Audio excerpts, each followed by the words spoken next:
Assalamualaikum warahmatullahi wabarakatuh. Perkenalkan nama saya Arga Ridano dengan NIM 221952034.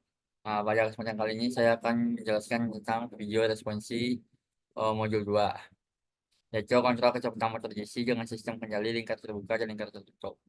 Nah, pada materi yang pertama itu kita mempunyai diagram blok sistem kendali. Diagram blok adalah diagram menunjukkan tahapan pengendali pada suatu sistem kendali. Diagram blok itu sendiri terdiri dari beberapa bagian, yaitu sinyal, yaitu garis panjang menunjukkan alat tahapan pengendalian suatu sistem kendali. Subsistem yaitu blok yang berisikan karakteristik dari tahapan pengendalian sistem. Summing point yaitu titik penjumlahan, dan branch point percabangan. Nah, di sini sinyal itu yang ini, yang panah. Sedangkan subsistem itu kotak, yang kotak-kotak ini semuanya subsistem. Summing point yaitu titik penjumlahannya, ini yang bulat. Dan branch point itu adalah percabangan. Ini branch point percabangan dari sebuah sistem. Nah, hubungan diagram blok yang pertama itu hubungan seri X1S, G1S, X2S, G2S, X1S. Diagram blok di atas diketahui X2S sama dengan X1S kali G1S, X3S sama dengan X2S kali G2S. Selanjutnya substitusi bersama 1 ke persamaan 2 menjadi X3S, X1S kali G1S, G2S. Nah, untuk yang hubungan paralelnya yaitu contohnya seperti ini sistemnya X1S, G1S, X2S sama dengan S1S, G1S, G2S, X3S sama dengan S1S, G2S, dan ada summing point-nya itu, dan S4-nya itu S4S sama dengan S2S kurang S3S. Dari blok diagram atas kita bisa diketahui X2S sama dengan S1S kali G1S, S3S sama dengan X1S kali G2S. Pada blok diagram di atas terhubung ke titik penjumlahan sehingga X4S sama dengan X2S kurang X3S, dan X4S sama dengan X1S dalam kurung G1S kurang G2S. X1 dikali dalam kurung G1S kurang G2S. Nah, modifikasi diagram blok berguna untuk penyederhanaan suatu bentuk diagram blok, menentukan penyelesaian pergeseran titik bercabang dari sebelum sistem ke setelah sistem. Nah, ini kamu punya sistem. Untuk mencari A-nya itu yaitu X1 kali G kali A. Kan kita mencari A sama dengan X1 kan. Nah, berarti A sama dengan 1 per G. Nah, yang kedua itu pergeseran cabangan dari setelah sistem ke sebelum sistem.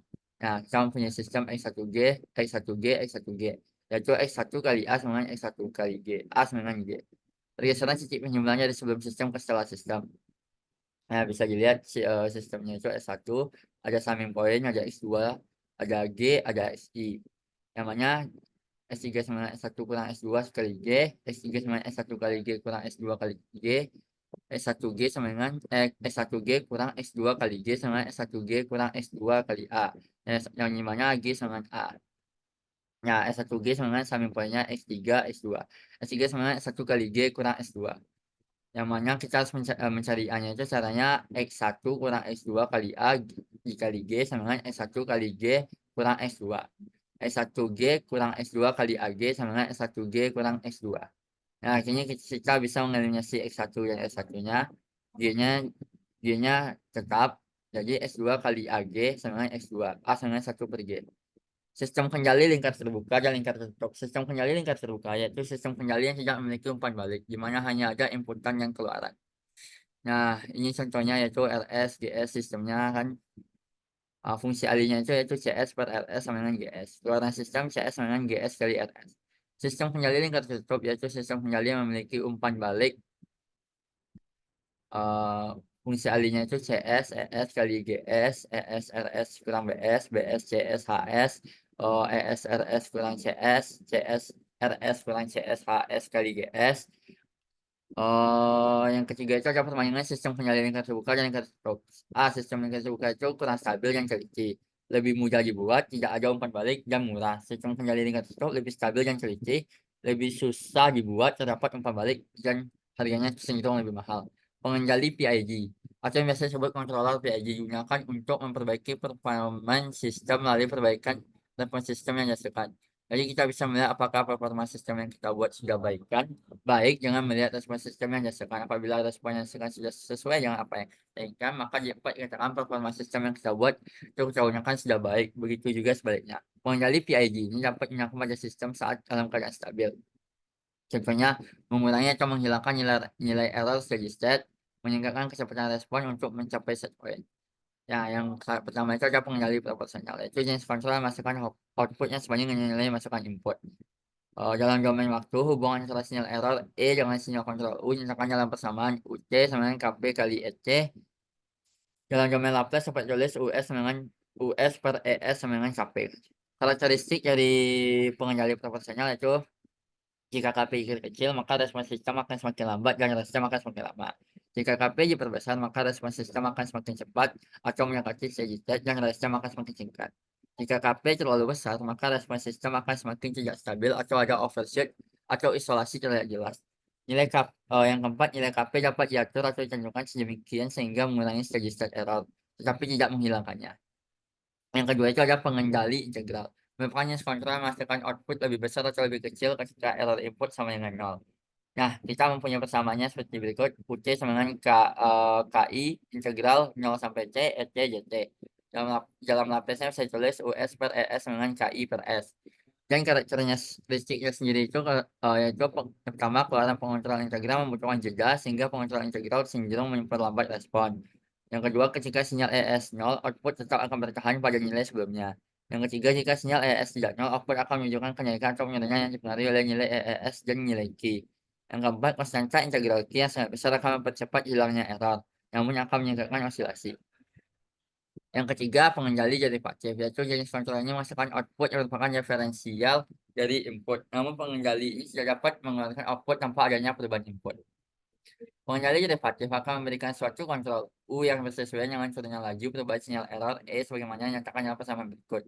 UC per EC sama dengan KJ per JET per JC. Dalam domain Laplace-nya bisa ditulis US per ES sama dengan KJS. Nah, untuk karakteristik dari derivatif, yaitu pengendali derivatif tidak dapat menghasilkan output jika tidak ada perubahan input.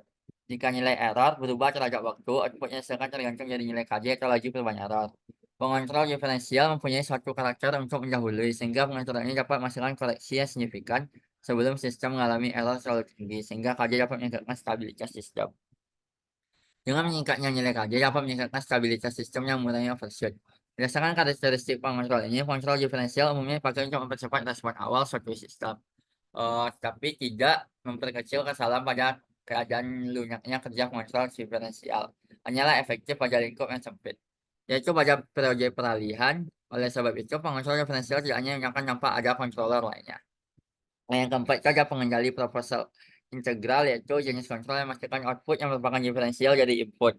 Namun pengendali ini dapat mengeluarkan output tanpa adanya perubahan input. Yang mana persamaannya itu UC sama dengan KP kali EC tambah KP per CI integral 0 sampai C EC JC. Dalam domain Laplace-nya itu US per ES sama dengan KP dalam kurung 1 tambah 1 per CIS sama dengan KP dalam kurung 1 tambah CIS per CIS. Nah, karakternya sendiri dari proporsional itu adanya penambahan faktor integral pada pengendali, maka akan memperbaiki respons sistem, tidak mengembalikan error pada nilai nol, namun menjaga nilai konstan sepanjang T. Responnya lebih lambat karena nilai error tidak dapat dihilangkan. Nilai overshoot-nya tinggi. P dan I controller memiliki karakteristik yang sama dalam hal rest time dan overshoot. Oleh karena itu, nilai KP harus dikurangi untuk menjadi overshoot yang berlebihan. Nilai Q diambil lebih besar dari nilai KP karena diinginkan untuk meniadakan steady state. Jika KP lebih besar dari Q, maka steady state errornya tidak dapat dihilangkan.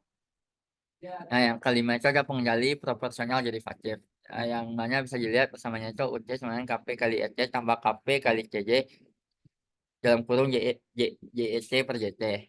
Dalam domain Laplace saya tulis US per ES sama dengan KP 1 tambah CJS. Karakternya sendiri yaitu merespons sistem sangat cepat, overshoot rendah, kerja dari differential controller saat nilai errornya berubah. Pengendali proporsional integral derivatif, yaitu jenis kontrol yang bukan pengendali proporsional integral dan derivatif. Yang mana persamaannya itu UC sama dengan KP kali EC tambah KP per TI integral 0 sampai T EC JT tambah KP kali CJ dalam kurung JET per JT.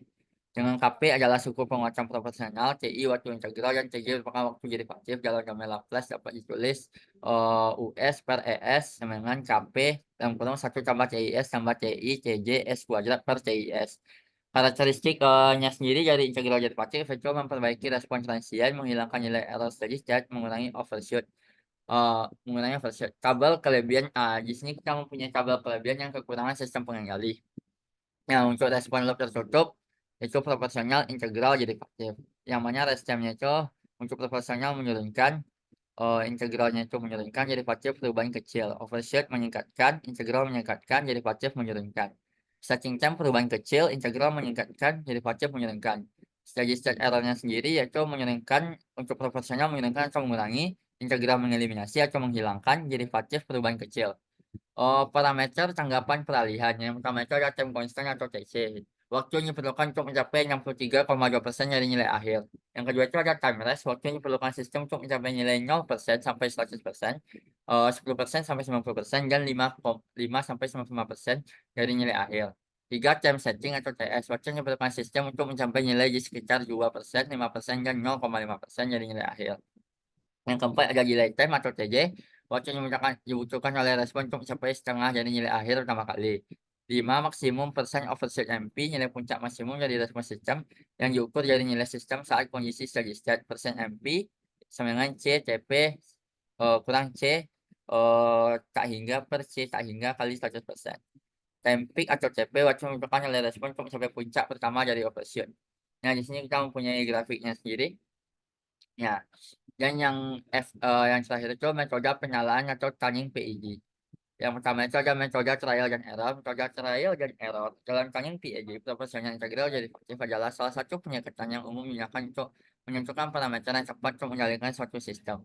Pendekatan ini melibatkan pengujian berulang-ulang dari nilai-nilai parameter PID untuk melihat bagaimana mereka mempengaruhi respons sistem, kemudian menyesuaikannya berdasarkan hasil yang diamati.